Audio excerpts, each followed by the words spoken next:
Bad Larry. What's up, everyone, and welcome to the Batman Legends of the Dark Knight series. Brand new to this channel, I'm your host, Bad Larry. Today's episode tries to answer the question, what is Batman? We know the answers to who, Bruce Wayne, when, well, Batman is forever, where, Gotham City, mostly, why, Batman is compelled by the death of his parents. And how? Well, Batman is rich as F. So let's explore this pre-issue. What is Batman? This cover by Joe Quesada and Jimmy Palmiotti is awesome. It totally draws me in, even with the dark colors. Bad Larry rates it an A. This issue is written by Archie Goodwin, but features 13 different artists and 12 different inkers. So it's an awesome collaboration.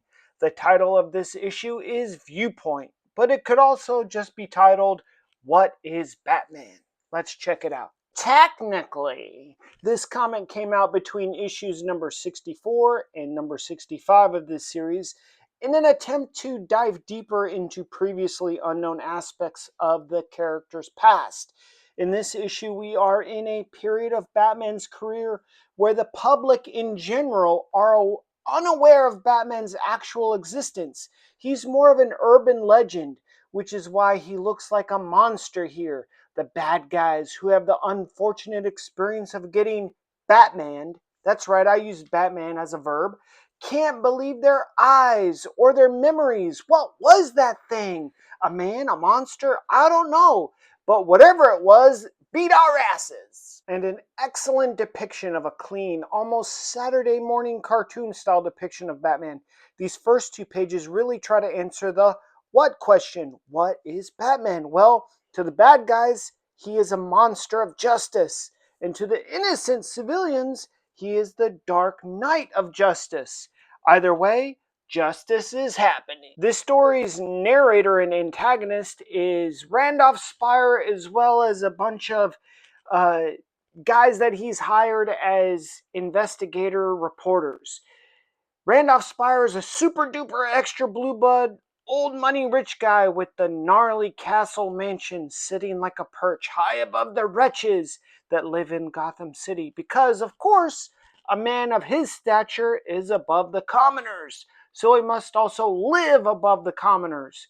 He's leading a ragtag group that has been invited to his estate for a singular purpose. Old mate Randolph is a bit of a hunter slash collector, as he is shown by the numerous heads lining his office. This is to show he takes down terrible beasts. He also owns the oldest and often fake news spreading publication called VIEWPOINT, which is also the actual title of this issue. And Randolph has published articles acknowledging the legend of Batman, but his Viewpoint articles continue to portray him as merely an urban legend. Randolph doesn't hate Batman like J. Jonah Jameson hates Spider-Man, but the relationship is similar. Randolph needs to sell papers, keep his readers and audience engaged, so he needs more proof of Batman's existence. Randolph answers the what question again. What is Batman? He is a night shadow. He is a phantom. He is a rumor. He is mist? At this point in Batman's crusades, he has done an amazing job staying in the shadows, taking out his enemies without ever being seen, or his presence felt until it's too late and the baddies are knocked out on the floor. Randolph says, when? Question is boring. When does Batman hunt? At night? Duh. Who is also boring? Everyone knows this Batman hunts the baddies. Randolph is frustrated, slamming his fist on the desk. He knows Batman is real, but he needs more evidence so he can answer that burning question, what is Batman?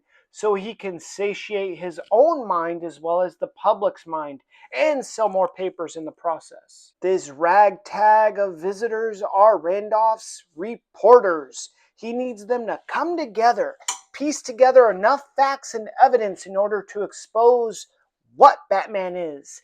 This is the main focus of Randolph's existence right now. Like the Wizard of Oz, he just wants to peek behind that curtain and see what's what regarding this Batman character. The narrator is imagining these images, trying to piecemeal what he believes to be true about Batman. He is like a ninja. No place is truly safe. Batman can enter any space with stealth and become one with the environment easily. So Batman is part ninja. Again, this depiction is just imagination from the narrator. He believes Batman has no fear of a larger foe or being in an environment where he is totally cornered or outnumbered. So Batman is fearless. Now the narrator is trying to determine the why, which we know is to exact justice because he couldn't save his parents as a child. But here the narrator is close, which is impressive as he doesn't even know if Batman is actually a man. But he is saying if he is a man under a mask, his motivation must be based on death, which is actually true. This reporter narrating says Batman is a fighter, again trying to answer that what question. But Batman is no ordinary fighter, a fighter with an obsession that could only be compared to that of a crazy person, hence the Mad Hatter imagery. This narrator agrees with the former, but says Batman's more than just an obsessed fighter, he is a fearmonger. He believes he changes his tactics depending on the enemy. The main goal is always to strike fear in the hearts of his enemies, which always gives Batman the advantage in combat, which again is also true. This sixth reporter again says these are all highly skilled reporters again working for Randolph. They're merely discussing their opinions and thoughts of the legend that is Batman. This narrator believes a weakness of Batman could be battling a foe that he feels has similar motivations or similarities to his own self. I think this guy is the most off the mark. As we know, Batman don't care nothing about that. He has contingencies for everyone, even his own people like Robin or his BFF Superman. This narrator is actually so off the mark, he is just totally wrong in my opinion, as the more information Batman has on someone, the easier it is for Batman to create solutions to neutralize that character. So if someone is just like him, it's fine. Batman knows himself well enough to know his weaknesses and then apply that to his target. Here, the narrator says that the darkest villain, like the Joker, is just a reflection of Batman. They are both human monsters, which I guess could be the answer. What is Joker? A human monster. What is Batman? But the flip side of the same coin, another human monster. But here this narrator completely forgets the motivation, the why, also helps answer the what. So I think it's easy to call Batman a human monster without understanding the why. And once you understand Batman's motivation, you can see he is no monster at all. This narrator is all hyped up on the monster theme now. He's thinking maybe Batman is indeed a real monster, but not entirely human, but maybe he's a monster because he fights monsters and became a monster. These guys are really monster focused right now, which is why this Batman looks like a caricature. These so-called reporters don't know if the Batman is really good or bad. Their ideas of what Batman is are really spinning off the table. This guy sums up what Batman is probably the best. Batman is a justice machine. Batman never quits. The reporter believes as long as villains exist, the Batman will as well, which is really true. We saw many people adopt the cape and cowl while Bruce was down and out, such as Dick Grayson, Commissioner Gordon. We have Batman 2099. Sure, we know Bruce Wayne is Batman, but he does such a great job of creating this character and lore. He ensures the Batman will live on forever. But this narrator is also right on the money. But he's looking forward into the future. He knows or believes that Batman is a real man using technology. And as technology advances, so will the tactics of Batman. Even though in the present time of this issue, the Batman is more myth than legend, this guy believes in the future the man may step out of the shadows and reveal himself to the world, which would make him more like the Tony Stark than Bruce Wayne. Listening to this conversation would have been wild. All these reporters speculating on what Batman is. This guy says he's a spirit, perched on high like a gargoyle, just waiting for evil to strike so he can make his move. Old Randolph has had enough of these reporters' jibber jabber. It's all nonsense anyway, all speculation. These guys don't really know shit at all, which Randolph quickly realizes and boots them out of the house. But like he do, Batman was there the whole time, listening in, waiting for his moment. Batman is a true detective is what he is, and he's solved the case like he does. He's the world's best detective.